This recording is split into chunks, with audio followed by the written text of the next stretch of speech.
Yet another edition of the Kaufman Corner podcast coming at you right now. Rany Jazayerli, Dr. Rany Jazayerli, one of the co-founders of Baseball Prospectus, Soren Petro from Sports Radio 810 WHB. Much to cover. The Royals opening series is over as we record here on a Sunday night. The Royals getting 1 out of 3, but winning the run differential.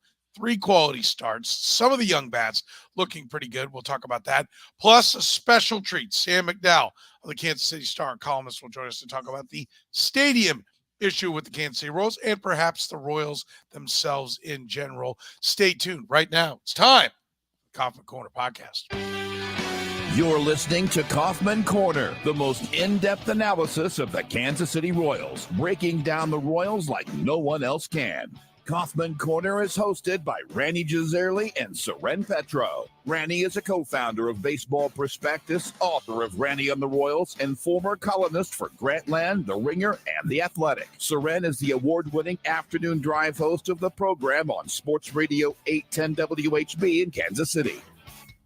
Kaufman Corner is proudly brought to you by Gann Asphalt and Concrete, Kansas City's nationally recognized full-service paving and pavement maintenance contractor, making parking lot problems disappear since 1994. Free consultations, no commissions, in-house crews, and every project comes with a written warranty. Find them online at GannAsphalt.com or call 816-484-3338. Gann Asphalt and Concrete, one contractor, all things parking lot. Now, here's your hosts, Rany Jazayerli and Soren Petro. Thank you, Kay. We do appreciate it. If you're catching us via the podcast, remember we stream live Sunday nights, 10 o'clock. Sometimes that bounces over to Monday, depending upon family obligations. Tonight, we're coming to you Sunday night, 10 p.m. The Kansas City Royals beating down the Minnesota Twins today, and a big vote coming. Will it be a beatdown? I don't know. We'll find out here in a couple of days. We're going to talk about it all. Rany, let's start with it. Couple of pitchers duels through 7-8 innings in the first 2 games. Royals actually with 3 quality starts in each of their first 3 ball games. Bullpen letting them down, offense letting them down in the first couple, offense answering, and the bullpen, granted, with a great big old lead, look better today. What do you make of the first series? I mean, what I make of the first series is just how quickly the narratives can change with this, in the span of a single game. I mean, coming into today, it kind of looked like same old Royals, right? Just like last year, the offense just wasn't there to start. They wasted some good pitching performances, lead inning bullpen meltdowns. You started to wonder, how was this team going to respond? Even though 0-2, we've learned to, we've been conditioned to expect the worst. And you don't want to put too much stock in one game changing their fortunes, but today's game was about as good as a game as the Royals have played in a long time. I mean, 11-0 is a special score for Royals fans. 5 home runs in a game for the first time in 3 years. 7 shutout innings from Brady Singer. Well, like you said, they reversed their run differential. Yeah, they got a losing record, but when you're talking about 3 games into a season, what you care about is the actual team quality. They outscored the Twins in the series. And you and I are looking pretty good right now because some of the players that we were quite high on coming into the season, again, 3 games. If they weren't playing well, I'm sure we would just dismiss it. So I don't want to take any kind of victory lap. But Maikel Garcia, elevating the ball. 2 home runs. 4 home runs all last season. As good, as promising as he was, as excited as we were about his future, he hit 4 home runs as a rookie and almost like 500 plate appearances. He has 2 in the opening weekend. And in the game he didn't hit a home run. He had a really nice defensive play at third base. MJ Melendez, it's only been, 12 plate appearances or so, but, he's 4 for 10 and he's got an OPS over 1,000. Nelson Velasquez, after, not showing much in spring training, homered today. And then the big story, though, is the rotation, right? Cole Reagans is the only guy, the only starter who's given up a run. So to see Seth Lugo come in as a free agent signing in his first start, throw as well as he did, exactly what you expected, and then good Brady Singer to show up today. Because if this team's going anywhere, it's going to have to be with Brady Singer being the good Brady Singer that we got from 2022. So for 3 games overall, yeah, the record's not great, but what we've seen, I'm happy with what we've seen from the team so far. Yeah, Jim, the one negative Nelly here. First 2 games, situational hitting was terrible. Fair point. Pablo Lopez really good. A lot of people's pick to be the Cy Young in the American League, so I wouldn't get too upset about that. But I do get it. It's a valid point. But, look, I think and yes, it's way too early to worry about win-loss. It's also a little bit early to worry about run differential. But I do like this part of it, 13-9. Like, if you're going to drop 2 out of 3, you'd like the run differential to say you're better than that, not the other way around, where the run differential is, yeah, they won one, 2-1, and they got blasted by 20 runs in the other two. So, yeah, all in all, I don't think a bad way to get things started. And this is they're gonna have to find a way to win close games, and that might be their mark, is that they struggle a little bit in these close games, and that's why we picked them in the 70 something win totals and not at 88, 89, 90 and talking playoffs.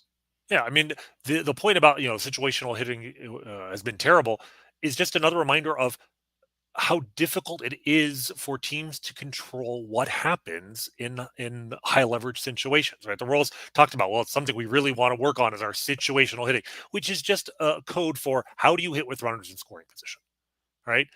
If teams had a magical formula for hitting better with runners in scoring position, we would see teams, the teams that are good at that, be good at it year after year. And everything we know, one of the cardinal rules of analytics is that there is no demonstrable ability to consistently hit better than your talent level with runners in scoring position or in high pressure situations in general, year after year. The teams that do the best one year don't do the best the next year. So it's mostly just randomness. So focusing too much on that, I think will drive a team crazy. Just focus on playing well, hitting well. Give me a team that hits 5 home runs in a game, and it doesn't matter what they do in situational hitting. You hit the ball over the wall 5 times, you're going to score a crap ton of runs no matter what you do with runners in scoring position. Yeah. And look, when a pitcher's having an off day, take advantage of it and pound him. And they did. And I think a couple of things, I go back to one of the reasons why one of my predictions, you kind of, slapped us on the back for some of our predictions to start. But you've always been very high on Michael Garcia. And one of the things I liked was when I asked, do you need him to, do something different with a swing, particularly lift the ball? No. There was a real confidence there out of Alex Zumwalt in spring training that they feel like he just needs to get to know what he's facing, and then, the lift will come. It's early. We'll see.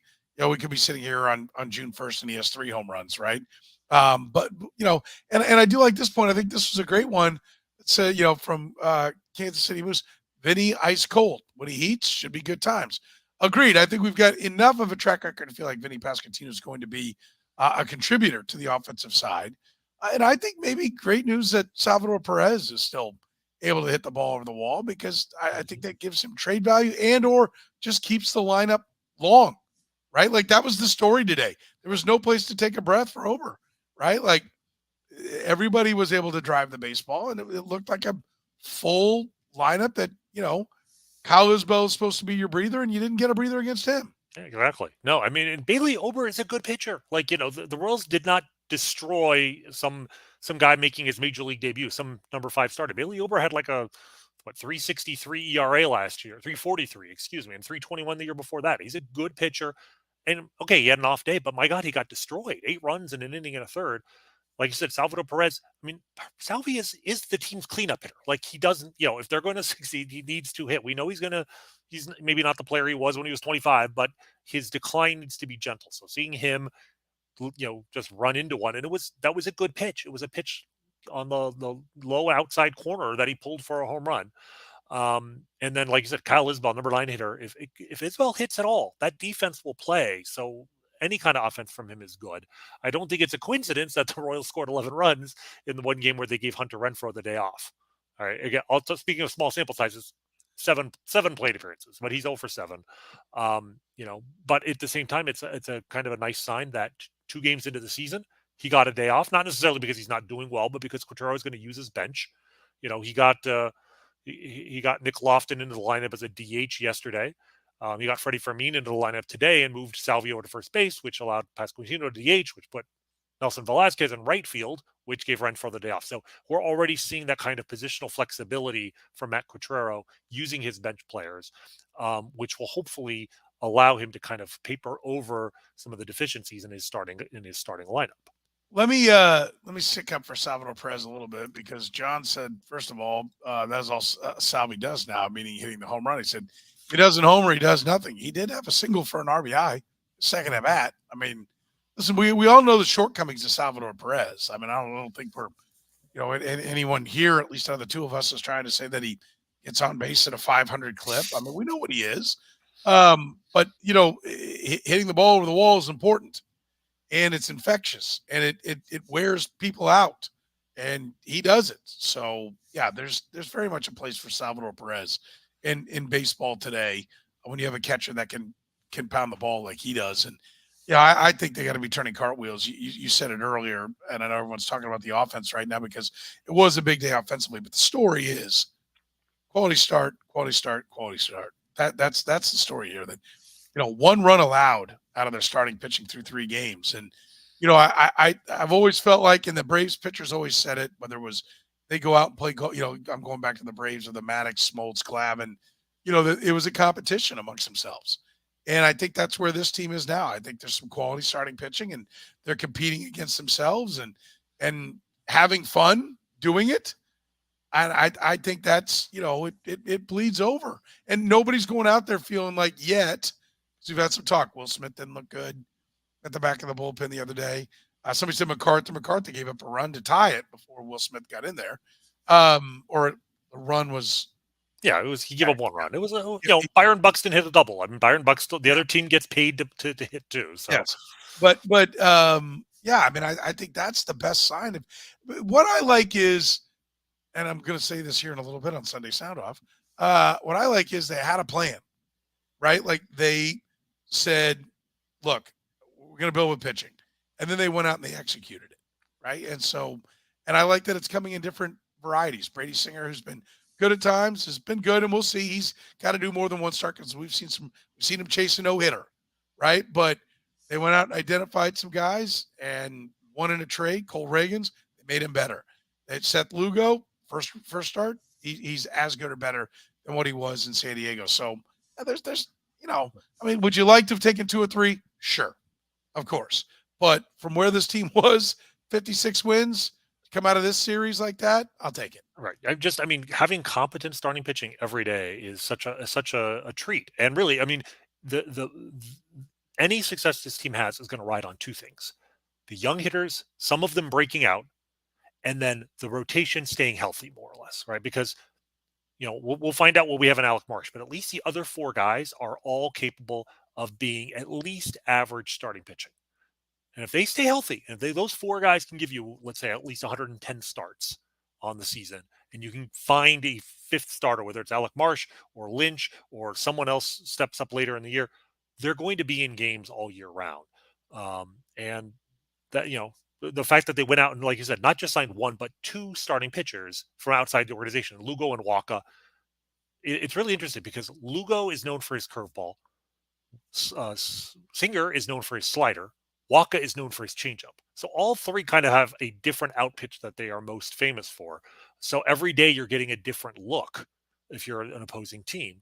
And then Reagan's basically has all 3 pitches and a 97-mile-an-hour fastball from the left side. So the roles are very well set up. If those 4 guys just stay healthy, I think this team is going to be competitive. That doesn't necessarily mean good, doesn't mean over 500, but they're going to be competitive all season long. With free consultations, no commissions, in-house crews, every project coming with a written warning. We're talking about my friends at GAN Asphalt and Concrete, keeping your parking lot safer, helping you and your business avoid unnecessary delays and costly expenses. Make a great first impression with a beautiful, smooth, brightly striped lot, signage, concrete bumpers, everything you need to make sure that your customers can quickly and easily get into your lot without any kind of problems. It's GAN Asphalt and Concrete. One contractor, all things concrete. Find them online at ganasphalt.com. We want to shift gears. We'll talk a little bit about what's coming up next in the next series, maybe to wrap things up here. But we want to talk a little bit here with our man, Sam McDowell from the Kansas City Star. He's going to join us as we speak right now here in the Kaufman Corner podcast. He's been covering the stadium story from the get-go, going back quite a while. He and I have had a number of discussions, and he's been digging around since before it was really a mainstream topic. Sam, thank you for joining us here on the podcast. We appreciate it, buddy. How are you tonight? I'm doing well. As you know, Soren, I've said this to you off air, but I appreciate you covering this because I mean, it's a project that has billions of dollars in Kansas City, and I've been a little bit disappointed there hasn't been more coverage of it. And so I appreciate you having me on to get in more to the weeds of it here. Yeah, I think it's important. I think it's important for baseball fans. Where's their baseball team going to play? It's important for the community. Who's going to pay for it? How much are they going to pay for it? What are they going to get for it? Right? That's been one of the big ones. But speaking of money, let's first, because somebody was trying to get me to go out. Did you win or lose the other night? You're not going to believe this. Dead break even. I don't think I've ever walked out with the exact amount of money that I walked into a casino with, but exact amount. All right. Somebody was trying to lure me to 2 games of chance, and I resisted because I'm a man of the utmost integrity. That's the reason you gave, yeah. That's why you lived in Las Vegas for a few years. Yeah, that's right. I believe the term I gave was dead ass tired. Was really what it was. But anyway, I digress. All right, let's start right here, Sam. Like what is, like, first of all, one of the big things has been transparency, right? We've been waiting and waiting and waiting. This is kind of, while it's been out there mainstream for a couple of years right now, the actual details of it, it's been a lot of fact finding, right? And a lot of talking, and no, here's what the plan is. And that's been kind of trickling in here right down to the very last second. Are you satisfied that the voters have a clear picture of what it is they're voting on right now?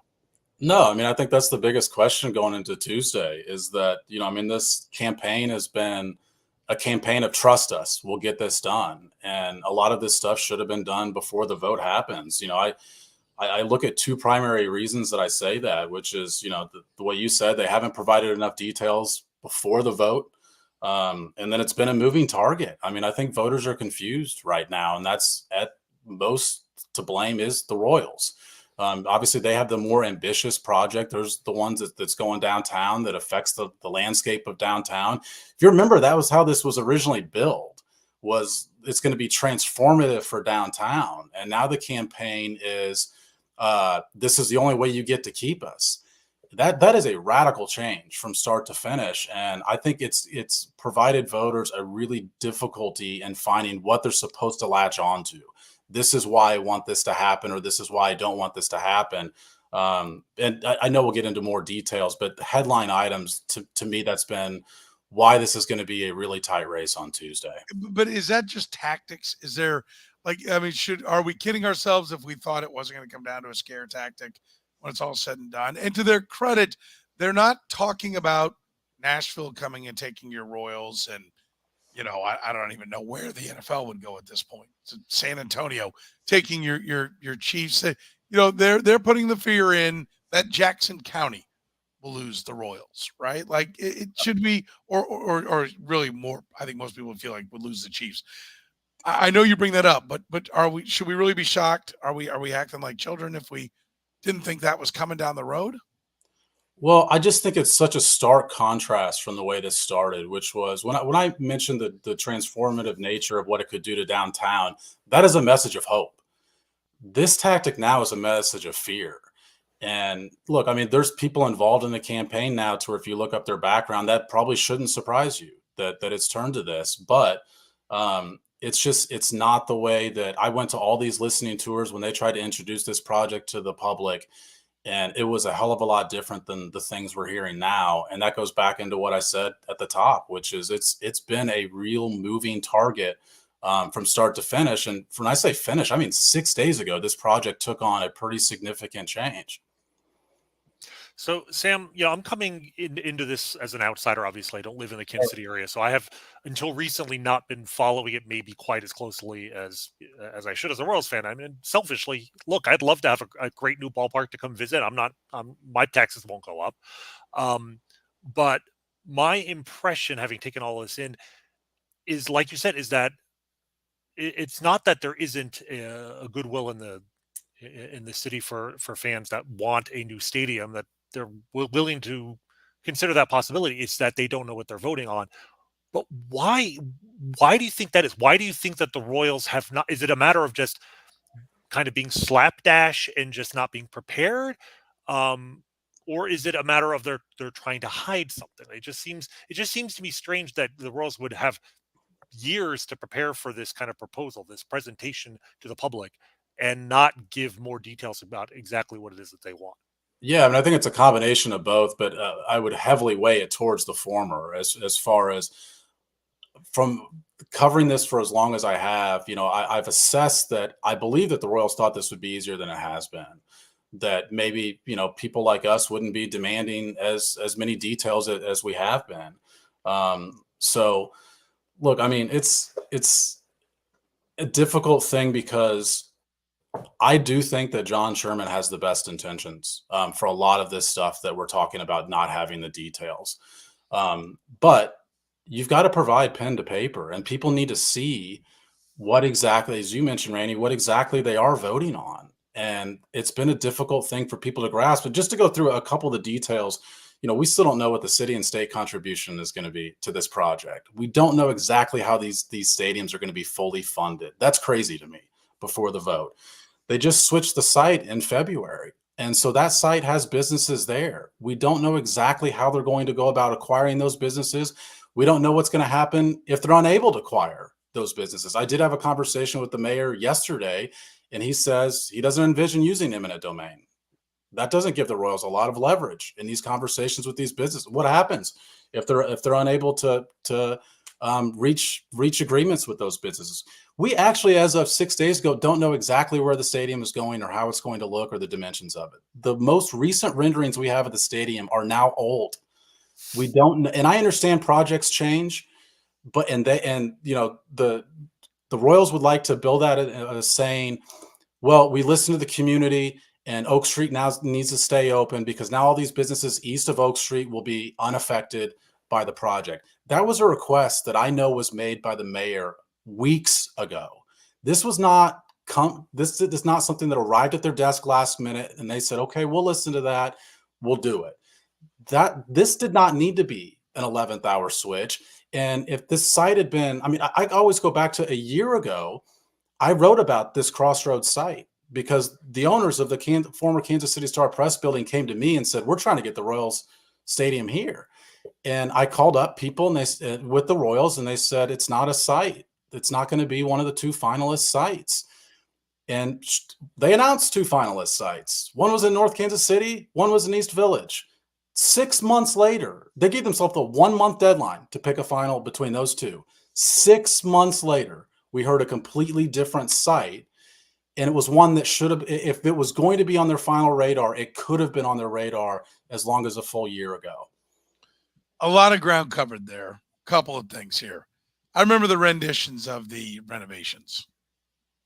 It didn't end up like, now maybe you can't draw reality, so maybe I expected too much. But what I got as at the time a Chiefs season ticket holder, and what was drawn up for me, and what I was told I would get, 2 different things. And it irritated me. And it got, it precipitated. It was part of me deciding, okay, I think it's 32 years we were season ticket holders. All right, that's enough. Somebody else can come out here. And no ill will. I love the Chiefs. I love the Royals. Love both teams. And I've been a partial season ticket holder for the Royals off and on. My family has been. So I have no ill will, and I want the ball clubs here. I don't really care where they are. But to your point, I know the renditions. They're not. I just don't expect it to look anything like what they drew. And so the fact that, like, is this the politics that goes on?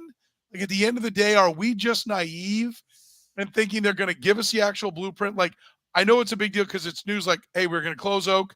Now we're not going to close Oak. Okay, so that makes all these businesses happy. And so it seems like a big change, but in reality, all this is just window dressing. They don't even know what it's going to look like, right? Like, they maybe strategically where they're placing some buildings, but they actually, like, are they going to have fountains or not have fountains? They're going to have one little fountain. They're going to have a lot of fountains. Are they going to have a crown? All that is going to be when they put pen to checkbook and start figuring out what they're going to keep and what they're going to cut, right? Yeah, I think a lot of those details you mentioned are totally fair for us not to know right now, and also fair if they change based on the renderings that we've already seen. Oak Street is a pretty major change. First of all, based on their renderings, their stadium itself, it's not the entertainment district; it's the stadium. Well, it looks like it doesn't fit. Exactly. It looks like the stadium, and this was already a tight. It's the difference between the East Village and the North Kansas City site comparatively to this East Crossroads site. is that the East Crossroads site was already a much tighter space. So yeah, I think it opens. And by the way, I asked John Sherman last week when the day that they made this change, it happened to be the day before opening day. So John Sherman was available talking to the media. Usually it's about opening day. 90% of the questions were, of course, about this stadium, particularly since they had announced this change that day. And he still is non-committal on what exactly that does mean for those businesses east of Oak. So that's one more thing that the voters are going to be going in blind with on Tuesday. Yeah, I mean, I don't know the area that well, but I just looking at Google Maps, looking at the location that this is, my first thought was that's not a lot of space to build a stadium. And then by eliminating the part of the land that's east of Oak Street, I mean, that's like a quarter of the land, isn't it? Like, can you fit a ballpark in that spot with all the bells and whistles attached to it? Not even getting into the parking is I mean, I know that the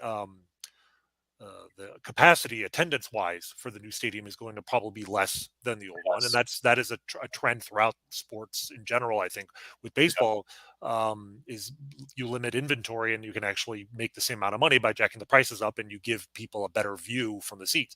But is it realistic to expect that they can fit a major league stadium into that small of a property space?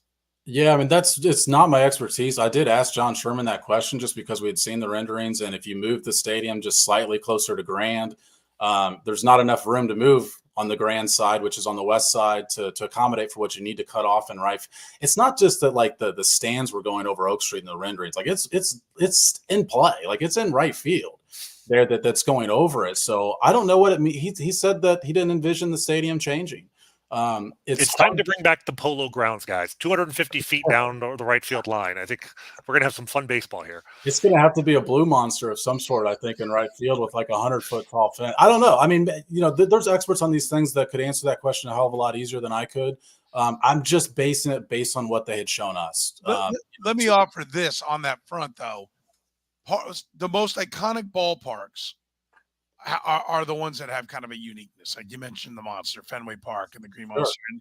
And it's there because of the confines of the city block that it was built on. And I'm all for that. I'm all for, and teams I was pissed when the Astros took out the hill, right? They didn't need a hill because it was a dome on the backside of downtown Houston where there's plenty of room. But I thought it was neat. Like, oh, there's flagpoles. You could go face first into a flagpole. I mean, it's totally artificial, but it was neat. Here you've got old school reasons to maybe come up with a unique park. And I hope John Sherman's kind of open to that. But what you don't want to do, where I'm more concerned, is not being able to walk, right? Like the whole renovation of 2006 was like the concourses are too tight. The lines are too long. You back into each other. One line runs into the back end of the other line and nobody can get through. And then we can't sell things and nobody can get to their seat. And like you want the space of comfort and ease of movement and extra price point locations to sell crap, right? You want all that while also being unique. And so yes, I think there's good reason to be concerned. I also think to some degree where there's a will, there's a way. But to your original point, Sam, that come back to C point A. Well, just show us so we can believe in it when we vote for it, not just, yeah, trust me. Yeah.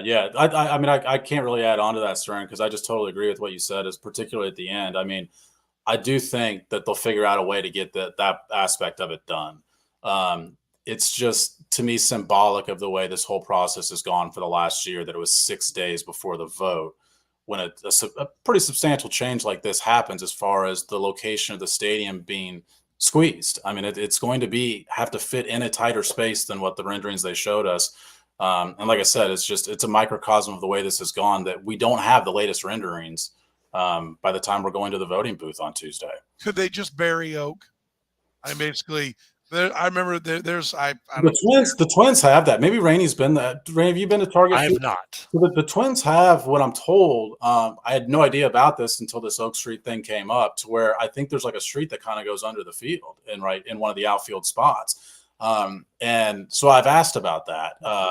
It's problematic in Kansas City because for the people that are listening that actually live here, they know that the 670 is already under there. I mean, that literally part of this project would have a lid over 670 to allow for the accessibility to get to Power and Light, as pedestrians to walk over to Power and Light. Now that lid, we found out last week, reporting from the Kansas City Star, by just asking questions, there's also renderings that are part of that lid that the Royals say they're not paying for, and the city says they're not paying for. And they were part of the renderings, which is part of the park space that you see, that, to be honest, is kind of one of the coolest parts, I think, of this whole project. And it's a shame that we're not talking about the cool aspect of the project. Like the project itself, I think, just has a coolness factor to it. You mentioned the first two renderings, Soren. I mean, the most recent renderings looked like Kansas City in the way that the first two did not, to me.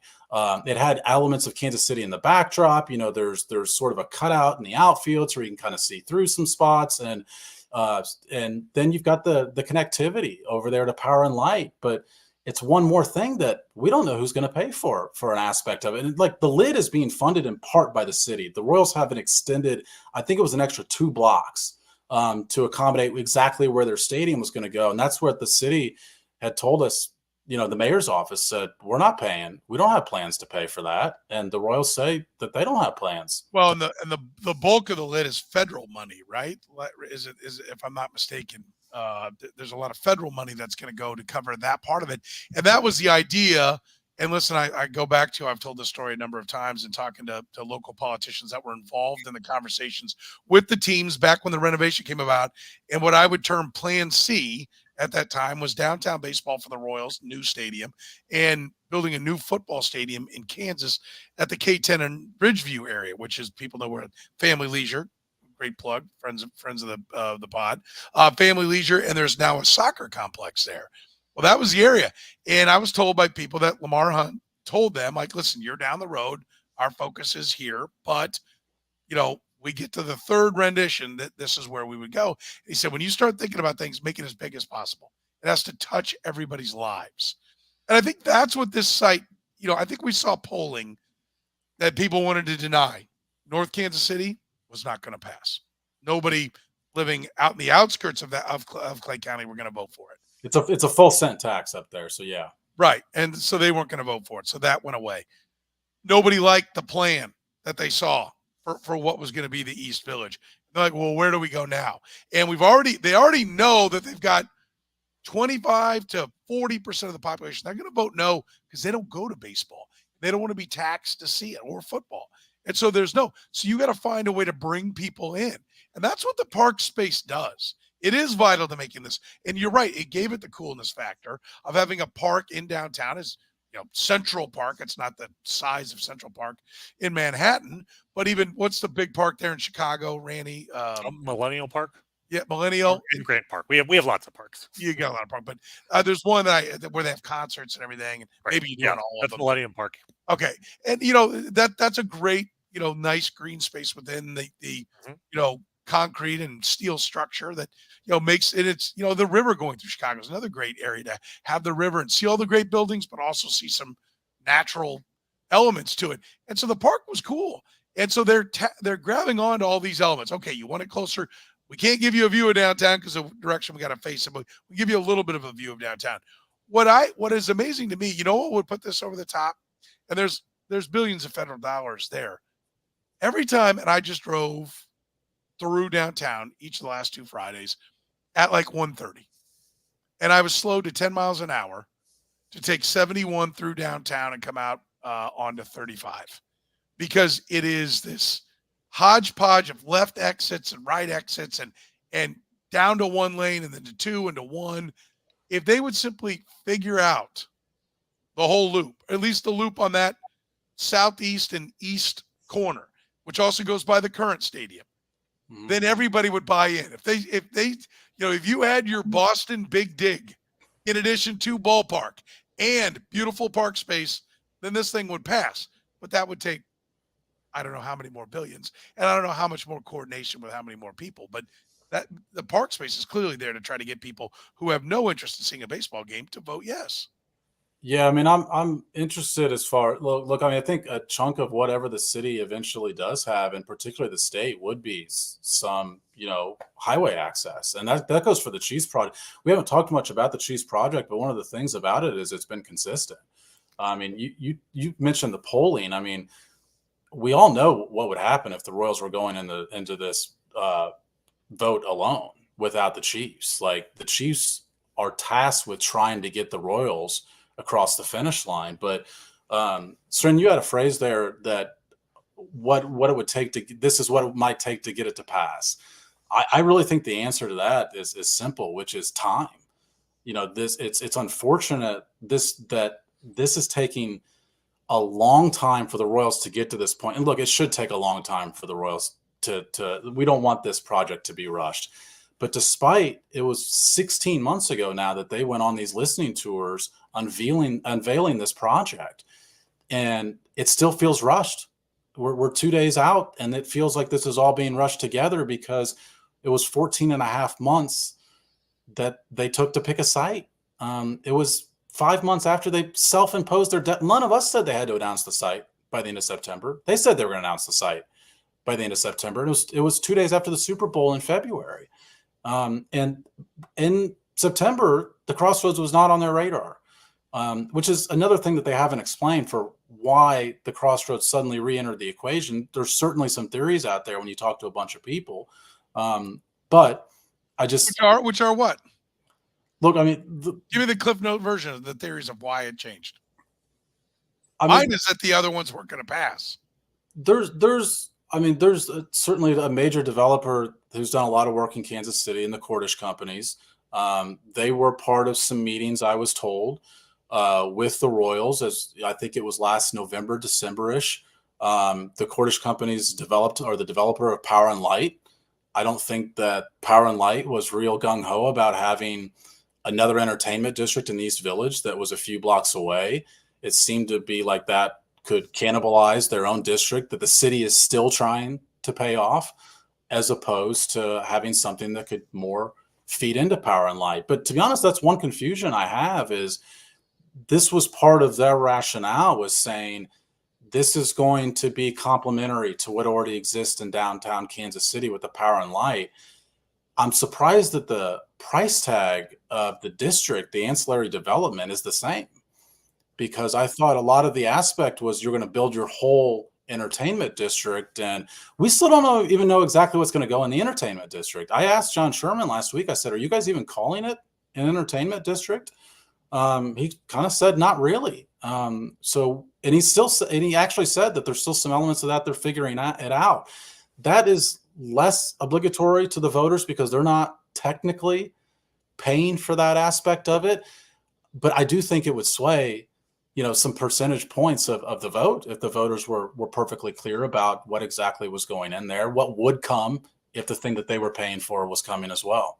Well, I think when you asked that question, one of the things that was notable is he said, and this would be the first step, we'd be looking to acquire more property. Yeah. Which, let me be clear. Listen, I do believe what you've said, that John Sherman has Kansas City's best interest at heart.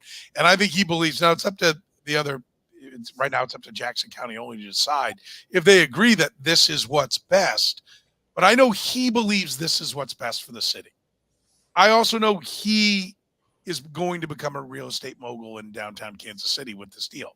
Like, when you get a jump start and you get to say, okay, you get to acquire this property. I mean, do you know how hard it'd be if you weren't also building a ballpark there? I also fundamentally disagree with all the money we're getting is just going to the stadium. We're going to fund this over here. If you're only building it, with the extra $1 billion in development, then you can put the money wherever you want, but it's still a $2 billion project that you're getting, $400 million for. Like, I don't care. Oh, we're just going to spend that money over here.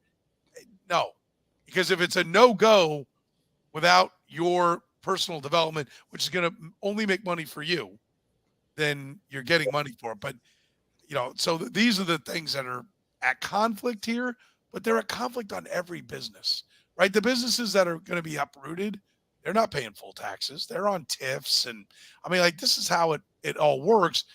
I've had a lot of people say, we just don't put the magnifier on the other businesses, and they don't build, Google wants to come in and build whatever. And all these big, massive complexes. all those are getting tax breaks as well. I mean, I do think that's something important to understand.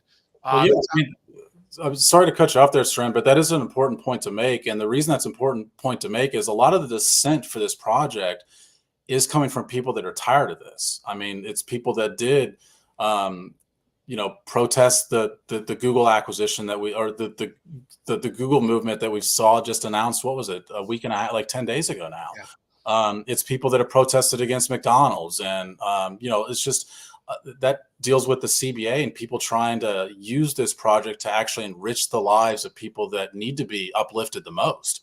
And there's been some disappointment there, and there remains some disappointment. And, there will be a rally tomorrow with a lot of those people getting out and encouraging people to vote against this project because they don't feel like they were really listened to during the course of, the last year or so.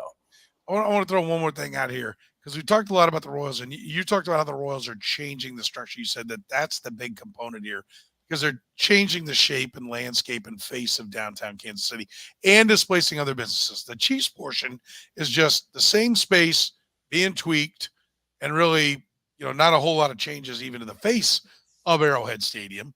Yeah. Some high dollar suites and amenities to attract more money. To me, that's the part, and I get why you called that the big part. To me, this feels like the Royals have stated, we need this. And the Chiefs are saying, because we had a question earlier, somebody said, I don't understand, why can't we have two projects? Well, because they've always been tied at the hip. The original building was dollar for dollar. Each team got the same amount of money. The renovation was done the same way. This 3/8 sales tax was done that way, that each team would get the same. So to extend it, it has to be the same kind of terms. And that's what this is. It's still a 3/8 sales tax. It'll generate more money because of inflation.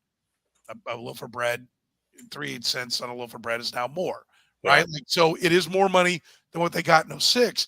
But to me, the frustrating part, I've said this to you before, but to people who are listening to this kind of conversation for the first time, there's not one extra dollar that's going to be generated for the community by the Chiefs part of the project. Like, I can see, if you don't want to believe that having office space and hotels and that kind of stuff downtown and they think there'd be bars and restaurants. And I personally, I think it would help energize Power and Light, which Kansas City, Missouri subsidizes for millions of dollars every year because they don't meet the number that they're required to. So that will lessen some of the tax burden. I can see where you can pitch me, and I buy that they're going to generate more money by putting the Royals downtown. There's not an extra penny, not one penny that I see being generated by the Chiefs project. So why be handing $300, $400 million and then more in state and city monies to the Chiefs to put a facelift on it that they themselves immediately tell you how old the building is when you question why they only have a 25-year lease versus the 40-year lease on the Royals? Yeah, I mean, I think, first of all, I want to give the answer that I think they would give to you, just to put that out there, which is they're giving the parks levy tax back and the insurance back. So they'll say we are giving more money back to the county in that fashion, even though, to your point, Soren, as far as like annual churn on other businesses and stuff like that, you're right about that. But used a phrase that the Royals are kind of in this phase now where it's, we need this to happen. I mean, they sent the commissioner to Kansas City to try and convince us this was a good idea and said, hey, this is how small market baseball competes. And he wasn't available for questions afterwards. We're going to say, well, that's kind of your problem, that this is how small market baseball has to compete. But if you use that phrase, we need this for the Royals, I think the Chiefs' philosophy is we can get this somewhere else.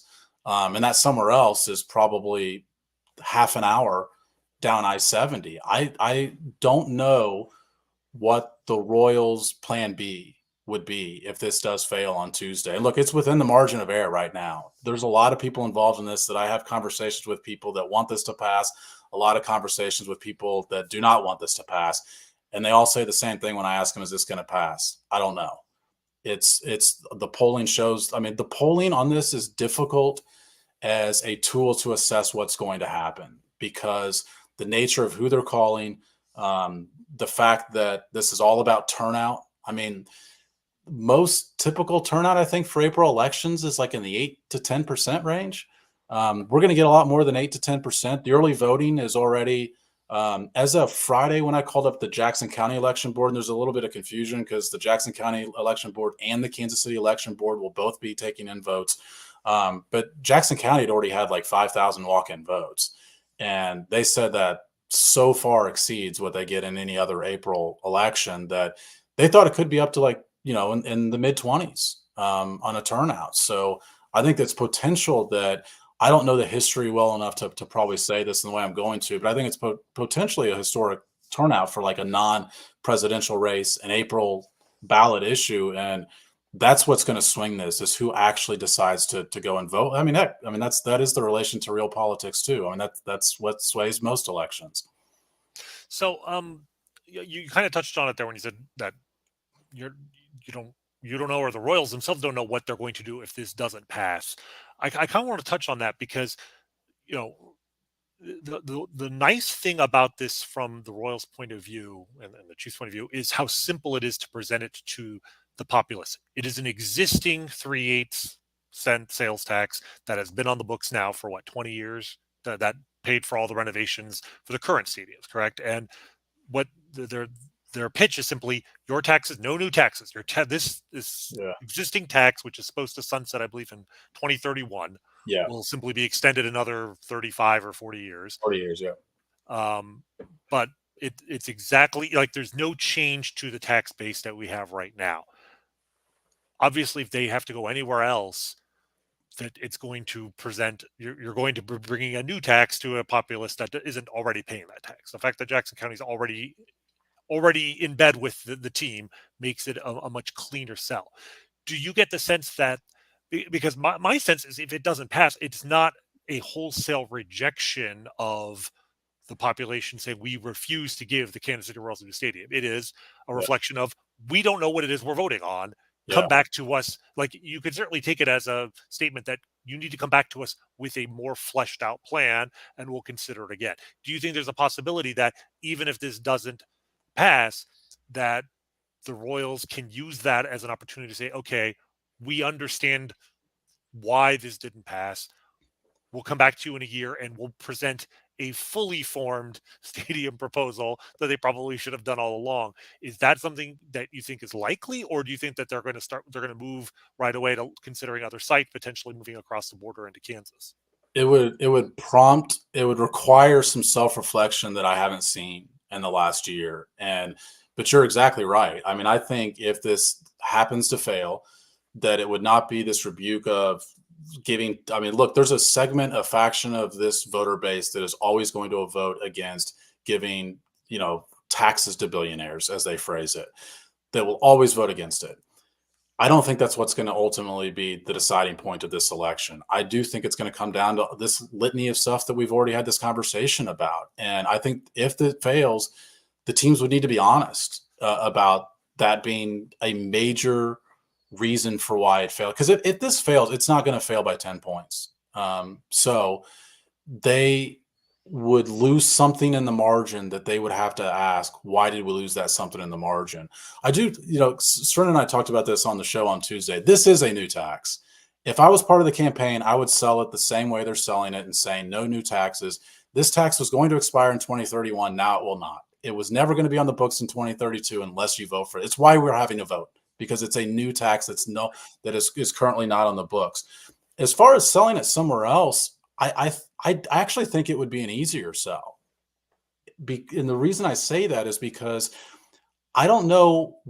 I mean, we know the reason the campaign is trying to say, keep the teams in Jackson County. This is your vote to keep the teams in Jackson County, because they don't think this voter base believes that. If you try to take this somewhere else, that voter base will believe it is their one shot to get these teams. You won't have to convince them of that element. And look, I mean, I've had people tell me with the Chiefs. I mean, we all know that the Chiefs have the biggest sway in this conversation. I've had people tell me that, I'm wrong to say that the Chiefs could potentially still stay in Jackson County if this fails. I think that there's obviously been a bitter negotiation period with Frank White that they would not be eager to jump back into. And I understand that could be a factor in what the Chiefs decide to do next.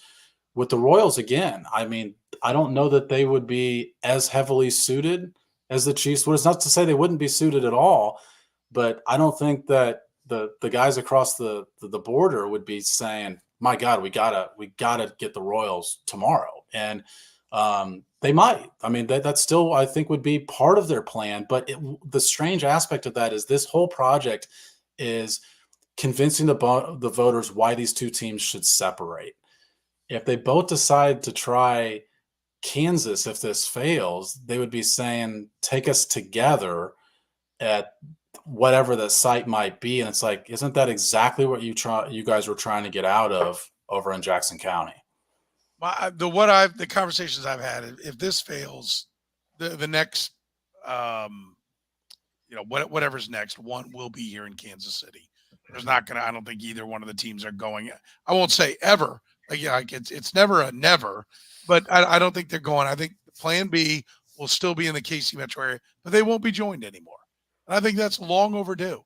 If people like one part of the plan, they should be able to vote for that part of the plan. Totally agree with you. And I think that they have always operated, and it's served the teams well to this point. That, like, I'll vote yes because I'm a Royals fan. I vote yes because I'm a Chiefs fan. I vote yes because I like that part of it. But I think this is one where we might be getting to where it's just time. These two have matured, and little brother or brother and sister need to go their own ways and make their own way in this world. How many, I mean, you're here in Kansas City. What percentage of this electorate that's going to come out to vote do you think thinks differently about these two projects? Because I think that's a question that certainly the Chiefs have had to ask themselves over the course of these last 4 or 5 months. Wait, how'd you ask me again? What percentage of the electorate that's going to be showing up to voting thinks differently about the Chiefs project, would vote differently on the Chiefs project versus the Royals, and therefore what they are going to the polls with on Tuesday is which one do I feel stronger about? Do I feel more strongly that I like this Chiefs project? I think it's 99%. Everybody has one that they feel stronger about, right? I'm saying what percentage do you think feels differently about the two projects? Like, let's say they'd vote for the Chiefs and they'd vote against the Royals, and therefore they have to decide which one do I care more about? Do I feel stronger about this vote against the Royals? Do I feel stronger about and it could be vice versa. I don't think there's a lot of people that are vice versa. But I do think there is, I don't think that's a small number of the people that support. So let me ask you, because you've been around more people than I have, frankly, out amongst the folks that are actually going to vote it at all the different rallies and things. Which project do you think is more popular? Oh, I know that the Chiefs project is more popular. This would not be a tight election if this was just the Chiefs trying to get 3/16 of a tax. I don't think the Royals would stand much of a chance, if I'm being honest, on Tuesday. And that might be phrasing it too strongly, but I think let me put it this way. I think we'd all have the same prediction about Tuesday's outcome if this was just the Royals on the ballot. Okay. And is that just because of the success on the field of the Chiefs? It weighs. Or do they really look at what are, the leveling of Kauffman Stadium and creating an AstroTurf field, it looks like, by the renditions, for a stage activation garage band to perform beforehand, and some extra, some new sweet amenities that most people that are voting for this can't afford. Is that really it? It's the tradition of the Chiefs. I mean, I think we all know that this at its heart has been a football town for a while now. I know 14 and 15 were exceptions, but this town has a love for the Chiefs. I mean, you walk around downtown, even when the Chiefs were 2 and 14, like, you would see Chiefs gear in numbers that you do not see Royals gear. I just think that the city has a love for the Chiefs that, they're not being asked. I don't want to phrase this as saying they're being asked to blindly support this, but I think that they would in a way that they would not with the Royals. Yeah, I think that's fair. All right. So if it fails, what do we see? Or ultimately, you think it's going to pass? I know that you think it's going to be close, but it's going to pass, right? Yeah. If it doesn't, what happens? I think that the Chiefs do listen to other offers. I do think that Kansas has a lot of money to offer the Chiefs, and they also have other mechanisms that can play into that. That is not really, I think it would seem like chump change when you're talking about look, that project to be a lot more expensive, right? It's going to be $2.5 billion as opposed to this $800 million because you're building from new. But there's ways to get $5 million a year here and $2.5 million a year here. And I think that Kansas would throw everything they had at trying to get the Chiefs. And would that be enough? I don't know. I think that there'd have to be some emotional stepping back from what they encountered with the Jackson County negotiations, because that really soured a lot of people. And I don't. This is a long-winded way of saying it's hard to predict emotions, and I do think emotion would play into that decision with the Chiefs. The Chiefs have long been the greater question in this. If this fails, the Royals would be the greater question, because I don't exactly know what their next option. We've seen them flirt with another county already, and they might have chosen this site because it was better than North Kansas City publicly, but privately, this was not going to happen in North Kansas City for financial reasons. So their option would have to be, joining the Chiefs over in Kansas. And now you're talking about a hell of a lot more money over there. Wow. Most people, I think there's a strong want for a downtown baseball stadium. I think there's many people, I have friends that are like, I don't want to deal with the parking. Hey, it's new, it's hard. And trust me, all that drives me crazy too. When you got to go someplace new, it's frustrating. If you fly to an airport a lot, hey, I pretty much know how Midway works, right? No problem. But I'm not so sure on, San Francisco. Like, it's annoying, right? I get that. But I've always felt like it was amazing that they renovated last time, because there was such a strong, myself included, groundswell of support like no other cities had for people wanting to give money to the team to go build downtown. And maybe it's the extra billion for the part that's not baseball that has everybody concerned. I don't know.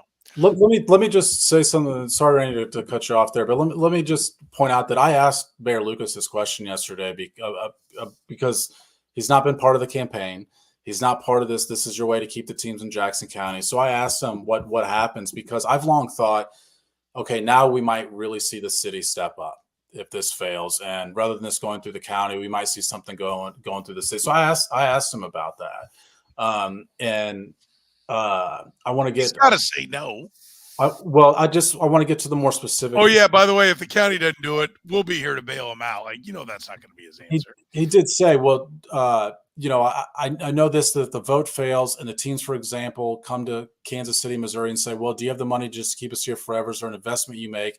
Our answer would be that would be difficult, because we have taxes that are going to support the arena. As we know, T-Mobile is still being paid for. We're going to support a soccer stadium. As you mentioned, Soren, Power and Light's still being paid for. So I think that becomes much more difficult in all these phases if there's a no vote on Tuesday. That's not to be scary. I think it's just a fact.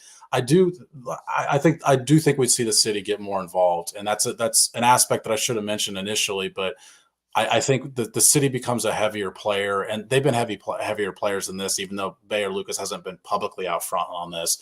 But I do think we see them become even more involved if this vote fails on Tuesday. So forgive my ignorance of the geography here, but let's say this fails. Let's say that the Royals are enticed or attracted to the idea of moving across the state line into Kansas. Is there a section of the Kansas side that would create like an urban ballpark on the Kansas side? Because to me, like, I'm philosophically generally opposed to giving billionaires corporate welfare. Like in general, these projects don't pay for themselves. Like every economic expert will tell you that. Yeah. But to the extent that they do, it's going to be by creating value around the ballpark. And I've been to enough stadiums around the country. I love Kauffman Stadium. I love everything about the stadium, except the fact that there's nothing to do around the stadium. And as an out-of-towner who comes in to visit, like if I go to I was in Baltimore when Camden Yards opened. That was a transformational moment. Like in the heart of the city, you have the stadium. You could walk to a restaurant, from a restaurant to the stadium. The only place I can walk to Kauffman Stadium from is that hotel right across the highway there. And I've stayed at that hotel because there's a Taco Bell across the street. Yeah. There was a Denny's at one point. I think that closed. It caught fire. It caught fire. Okay. So my point is, like, the one thing that is missing is this idea of having the stadium, like stadiums like Camden Yards, like the stadium in Pittsburgh, where they're built into the fabric of the city. There's some financial value. There's absolutely cultural and civic value in having that.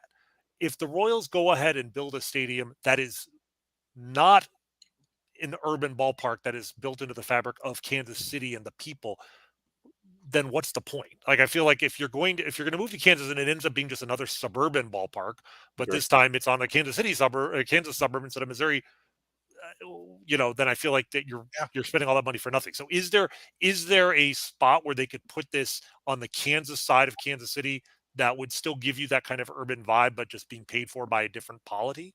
You're totally right, Rany. I mean, it would have to be a we build it and they will come philosophy.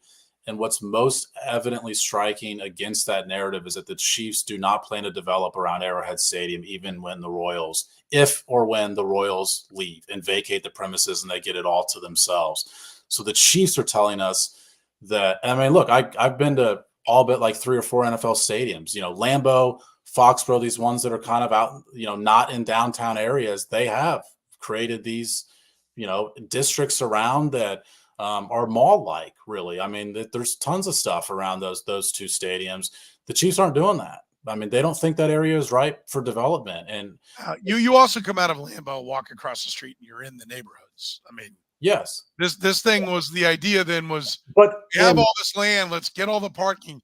It was all about the parking, and now people, and there are many people that still love their parking, even though they might be further away at the Truman Sports Complex than they would be at any downtown parking facility. But they love the ease of being able to find a spot and pull in there. You don't have that feel of a neighborhood. I mean, Lambeau is literally in the middle of a neighborhood. Yeah, in Green Bay, Wisconsin. I mean, it's not like yes, yes, absolutely. But yeah. This one I thought was interesting. Somebody said, I don't understand. I think this is aimed at you, Sam, or it's me. It's one of us. I don't understand how your job. Let me put it up here. I don't understand how your job is covering local sports teams, and you'd vote against those pro teams staying local. Yeah, I've gotten that email a lot. So they're not leaving the Metro yet. If they run on the platform, if you don't vote for this, the Royals are going to Nashville and the Chiefs are going to San Antonio, then I will tell you to vote yes. Yeah. But first of all, I don't have a vote, so I don't get to vote. Neither does Sam. I don't think, right? No, I live in Jackson County. Yeah. Oh, you do? Okay, so Sam's got a vote. So it must be aimed at you because I don't have a vote. But I mean, I just think it's up to the people who have a vote. It's up to Sam and everyone in Jackson County. But my impression then, what you're saying is, if you're a fan of the Royals and you want them to have a stadium that is built into a city, you kind of have to vote yes on this proposal, because if they don't get it here, whatever replaces this is less likely to actually be like an urban ballpark kind of setup. Is that a fair assessment? Yeah, I mean, I still look. I mean, there's a lot of things at play. One of them is that Governor Mike Parson is really supportive of these projects, and he leaves office at the end of the year, and so they want to get this done while he's in office. To me, that doesn't mean that the next guy would not support this, but why wouldn't you negotiate with the known as opposed to the unknown? But I still think that so many of these issues we've talked about are you haven't ironed them out yet. I still think there's an opportunity to get this stuff done before a vote if this fails. But to reply to that question directly, like I said, I've gotten that email a lot. I take it as a compliment because it shows yes, it's much more beneficial for the Royals and Chiefs to be. I live much closer to where the Chiefs Stadium is now than I would if it was in Kansas.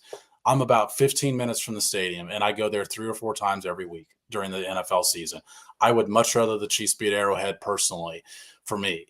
But that shows that, like, that's why we get into these jobs, because we question the people that are trying to put taxes that will cost Jackson Countyans over $2 billion over 40 years. It's not our jobs just to say, yes, here's the check, go make it happen. It's our jobs to question when, what, where, why, and how. And that's all we've been doing for the last, year now, is just saying, give us the details on how exactly this is going to work. By the way, Brian put this up. He said, so many of us don't get to vote. Could they not have created a bi-state tax as Kansas City, dysfunctional as a two-state city? One, I've been told that the bi-state tax, everybody on the Kansas side, which was done, if people don't remember, to renovate Union Station. Well, Soren, also, don't you remember it happened in 2004 and it failed before the renovations in 2006? Yeah, I've been told from a Kansas perspective by politicians over there, they will never support it. You guys won't pay for anything on our side. We get it. You guys, anything that's ours, you guys won't pay for. We get it. Because they've said what was built on our side. Like, oh, everybody uses downtown. That's where the rub comes from. Is that like, okay, so what are we building in Kansas that you people in Missouri are going to build? You and I should negotiate this. How much would you pay? What percentage would you pay of what I'm paying to get this done, to get this project done? Well, I'd be happy to pay the tax if it'd keep the teams here. If it meant keeping the teams here. I don't believe it means keeping the teams here on this go round. I think it means retaining the right to be the only place that they go. Because I think you're right. Even the Chiefs will continue to talk to Jackson County if this doesn't work, but then you have competition. And you do run into the fact that the state of Kansas, and it's like you said, look, I liken the stadiums to pools at an HOA. Half your neighborhood never goes to it. Try selling your house in these days without one, right? Like, no, I can't give you the money that's generated by an HOA's pool, but most young families want a pool to take their kids to. So it has a value to the community, even though I can't show you $1 in, $2 out on it. I think that's the same thing with stadiums overall. And so, look, the state of Kansas, I've been told, would love to be a National Football League state. And the state of Missouri, the governor, this governor does not want to be the guy who watched 2 NFL teams leave his state and leave Missouri NFL free. And that's a big part of why they know they've got money going. So, yes, you're exactly right. And I honestly think that some of this should have been a more major part of the campaign, because I think a lot of it has been trying to convince us that the voter will get their money back. They're not going to. As Rany mentioned, the economic studies all support that just does not happen. That's one of the reasons that these people at the CBA fought so hard. They ended up losing, but they tried to get this Milwaukee Bucks agreement because there's studies done that showed there was community benefit out of that public investment. I thought that the campaign should not have tried to convince us so much that we were going to get our money back. It should have been, don't you want to have these teams here? Is it worth it? Come up with a dollar figure that the average voter pays per month. And if it's $90 or per year, if it's $90, if it's $100, whatever it is, and say, is that worth it to some of you? You will get partially an economic benefit out of this. So it's not the full 100 that you'll be on the hook for at the end. Is it worth it to you for that amount to have the Chiefs and Royals in your town? And that would not be a message that would resonate with all of Kansas City. I think it's a message that would resonate with a large enough portion of Kansas City to get the vote passed. And ultimately, that's a strategic decision more than I'm saying is the exact right thing to do, for example. Yeah. All right. Any last words you want to leave people with? I'm just interested. I'm as fascinated, I think, as ever. I've been on the inside of this for a really long time, and I'm as fascinated as everybody else to see how this is going to turn out. Both the yes and no, I think, have more consequences than people realize. A yes vote does not mean that this thing is all buttoned up. There's still a lot of questions to answer if this passes that they've got to get figured out, especially with these crossroads businesses. So I'm really fascinated, not just by the result on Tuesday, but the consequences and effect of that result. Well, let me ask you this: if it does pass, what do you think is the next step? Then is it just a matter of we're not going to hear any more about the stadium specifics until they hammer out the agreements with the current residents of that land? Yeah, they want to start construction in 2025 downtown for a 2028 opening, which already, by the way, is a tight timeline. I think the Braves completed their project in like 39 months, and that was considered record time. So the Chiefs would be trying to tie, if not beat, that timeline. But yeah, I think suddenly these businesses become a pretty good negotiation power, right? Especially if the mayor's telling me that he does not anticipate using eminent domain. If that's off the table, which, to be clear, I'm not positive that would completely be off the table. But yeah, you still have to acquire a hell of a lot of land to make this project happen. And Mayor Lucas called that phase 2 in the press conference yesterday. And so I asked him, I said, ideally, wouldn't you have this phase 2 stuff completed before the vote and not after the vote? And a very, long and thoughtful answer, but in the middle of that answer was yes, that would have been the ideal way to do this. Sam, we appreciate the time. You've done great work on it. Keep it up, and look forward to talking to you this week in the program after we get all the votes done. Yeah, appreciate you guys. Listen every week, so thanks for having me on. We appreciate that. Thank you very much, Sam McDowell from the Kansas City Star, joining us here on the Kaufman Corner podcast, brought to you by our friends at Gann Asphalt and Concrete, nationally recognized full-service paving and pavement maintenance contractor. Parking lot problems, they make them disappear. Been doing it since 1994, 30 years. That's right, their 30th anniversary. You can cut down on liability issues in your parking lot by having a brightly striped lot. Gann can do it right now. Call 816-484-3338. That's 816-484-3338. Find them online at GannAsphalt.com. Rany, any final thoughts?